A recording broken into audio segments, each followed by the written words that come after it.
আসসালামু আলাইকুম, আশা করি সবাই ভালো আছেন। আজকে সকাল সকাল আইসা পড়ছি নতুন একটা ভিডিও নিয়ে। এই দেখেন আমার মুরগি বাচ্চা তুলছে। এই যে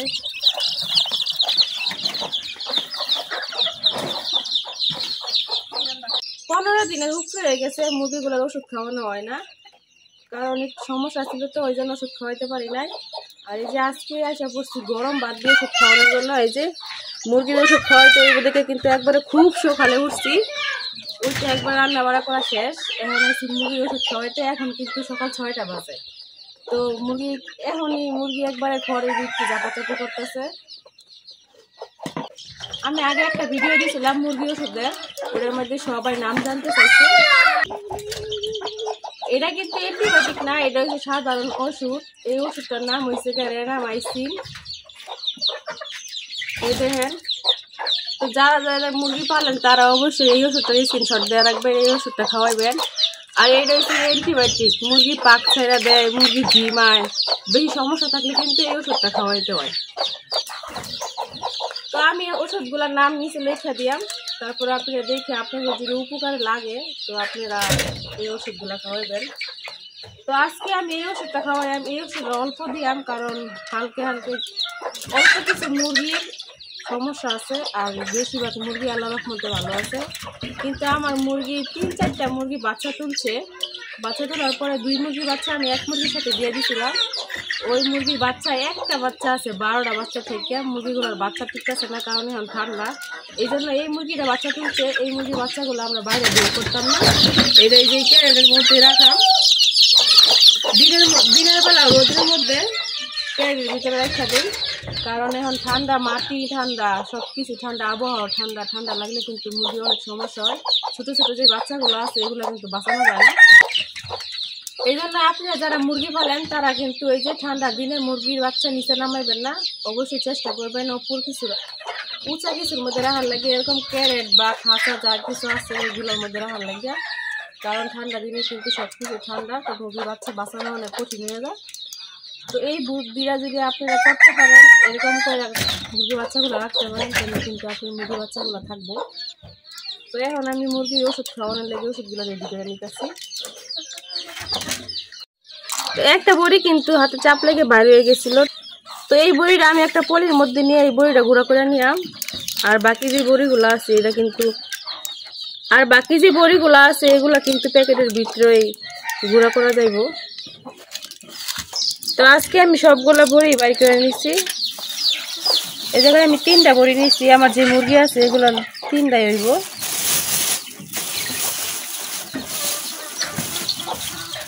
তখন আমি এই যে এটা দিয়ে বড়িগুলো খুব সুন্দরভাবে ভাগি করে নিলাম।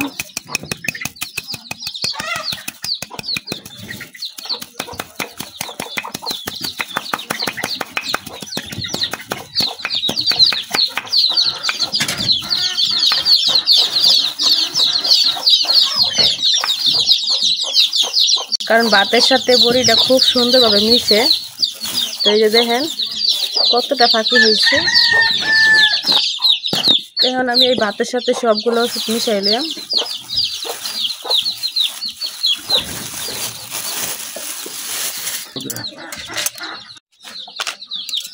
এখন আমি যে অ্যান্টিবায়োটিকটা আছে এই যেটা, এটার থেকে অল্প একটু ওষুধ নিয়ে দেন, একটু কাটতে মুক্ত, কারণ অ্যান্টিবায়োটিক কিন্তু বেশি খাওয়াইলে সমস্যা।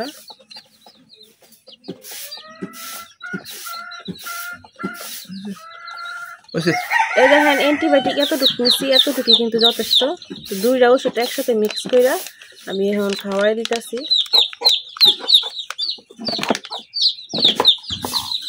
এখন ভাতের সাথে ওষুধগুলো খুব সুন্দরভাবে কিন্তু মিশাইতে হইব। দেখেন ভাতগুলো কিন্তু একদম হলুদ হয়ে গেছে।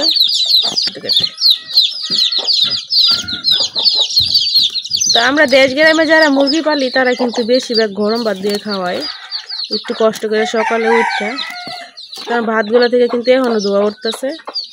এখন আমি মুরগির যে খাবারের জিনিস ওই দিন কিন্তু চাল দিয়ে আর খুদ দিয়ে খাওয়াইছি, আর আজকে কিন্তু ভাত নিয়ে নিয়েছি, কারণ ভাতের সাথে ওষুধটা খুব সুন্দরভাবে লাগে। এখন যেহেতু সমস্যা একটু বেশি, এই জন্য কিন্তু আমি ভাতের সাথে নিয়ে নিয়েছি।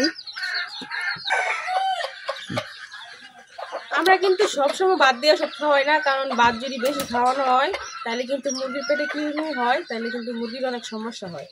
বাদ কিন্তু মাঝে মাঝে যখন ওষুধ খাওয়াই বেশি সমস্যা হয় তখন কিন্তু বাদ দিয়ে ওষুধ খাওয়াই, নাহলে বেশিরভাগ খুদ দিয়ে চাল দিয়ে খাওয়ানো হয়। যখন আমি ওষুধ মাখানো বাদগুলো আমি বাটির মধ্যে দিয়ে দিতেছি।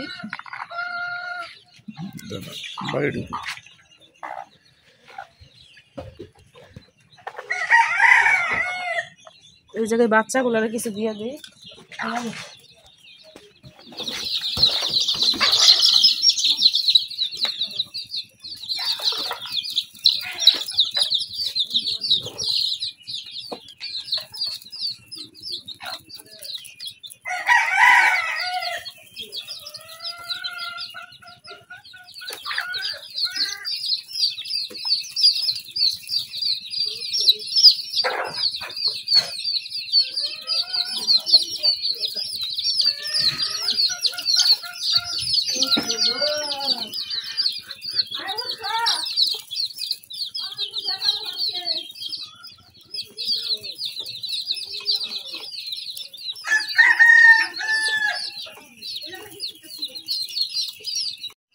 এখন আমি খোয়ার থেকে মুরগিগুলো বের করে নিলাম।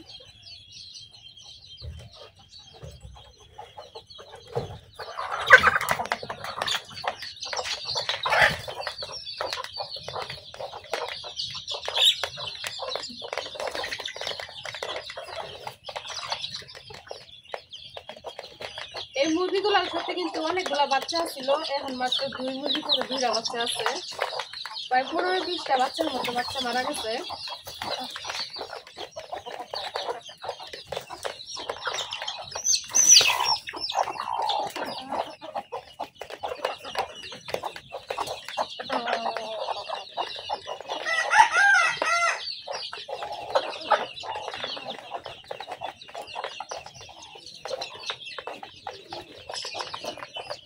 যে মুরগগুলা বড় হয়েছে এই মুরগগুলা কিন্তু এই জায়গায় নাই, সব মুরগগুলা একবার দৌড়ায় ধরে গেছে। ওই যে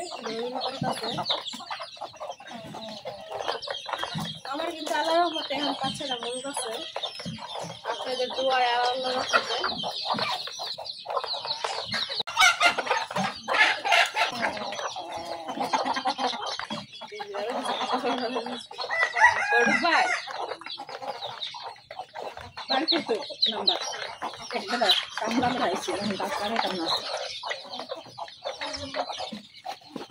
একটা খুশির খবর আছে, আমার যে টাইগার মুরগিটা আছে ওই মুরগিটা কিন্তু ডিম পাড়তেছে।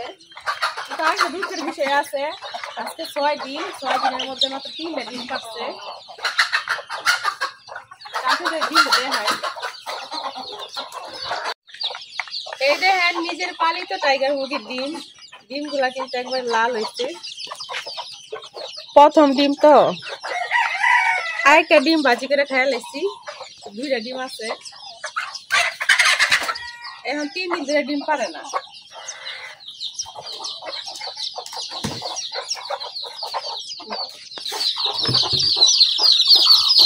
বাচ্চাগুলোর সাথে বাচ্চাগুলোর মা নাই দেখে বাচ্চাগুলো ঠিক মতো খাইতেছে না।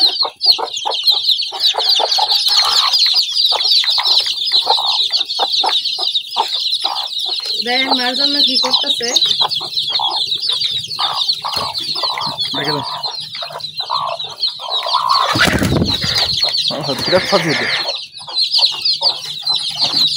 বাচ্চাগুলো ডিম থেকে ফুটছে প্রায় 1 সপ্তাহ উপরে হয়ে গেছে। 1 সপ্তাহের ভিতরে একদিনও আমরা বাইরে বের করি না, এই ক্যারেটের মধ্যে রেখে দিতেছি। মাঝে মাঝে নিচের যে বনগুলো আছে ওগুলো পাল্টাই দিতেছি, কারণ এই বনগুলো বেশি দিন থাকলে আবার সমস্যা হয়ে যাইব। তো আমার মুরগিগুলোর জন্য সবাই দোয়া করবেন, কারণ এখন অনেক মুরগি মরে যেতেছে, বিশেষ করে ছোট ছোট বাচ্চা যে আছে ওগুলো মরে যেতেছে।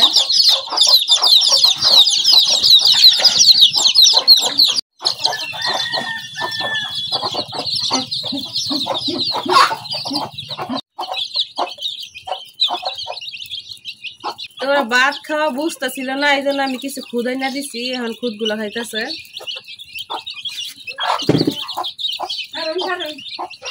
তো আজকে আমি যে 2টা ওষুধ খাওয়াইলাম, এই 2টা ওষুধ যদি কারো কোনো উপকারে লাগে তো অবশ্যই কমেন্টে জানাবেন। আর যারা দেশ গ্রামে মুরগি পালেন তারা কিন্তু যে ট্যাবলেটটা আমি দেখাইছি ওই ট্যাবলেটটা নিয়মিত 15 দিন পর পর খাওয়াবেন, তাহলে দেখবেন আপনার মুরগি তাইলে দেখবেন আপনাদের মুরগির কোনো সমস্যা হইতো না, কোনো ওষুধ বিষুধ হইতো না। কিন্তু ছোট বাচ্চাদের ক্ষেত্রে একটু অন্যরকম। ছোট বাচ্চাদের শীতের দিন, বিশেষ করে শীতের দিন এই বাচ্চাগুলারে একটু যত্নতে রাখতে হয়, একটু গরম হতে রাখতে হয়। এই যে রোদ উঠলে আমি একে সহকারে রোদের মধ্যে রাখা দেন, তাইলে কিন্তু ওদের তাপটা গায়ে লাগবো, তাইলে কোনো ওষুধ বিষুধ হইতো না। তো আপনারা যারা মুরগি পালেন, তো আপনারা যারা মুরগি পালেন তারা কিন্তু এই বিষয়টা খুব খেয়াল রাখবেন। ঠান্ডার দিনে মুরগি বাচ্চাগুলো নিচে নামাইবেন না, কারণ ওই দেখেন আমার মুরগির বাচ্চা নিচে নামাইছি, ওই দেখেন ঠান্ডায় অবস্থা কি। পাক একবারে ছাইড়া দিছে কি, এই যে হাঁটতেছে না, দেখছেন তো ওই বাচ্চাটা পাক ছাইড়া দিছে, হাঁটতেছে না, কারণ আমি বুঝি নাই ওই বাচ্চাগুলো নিচে ছাইড়া দিছিলাম।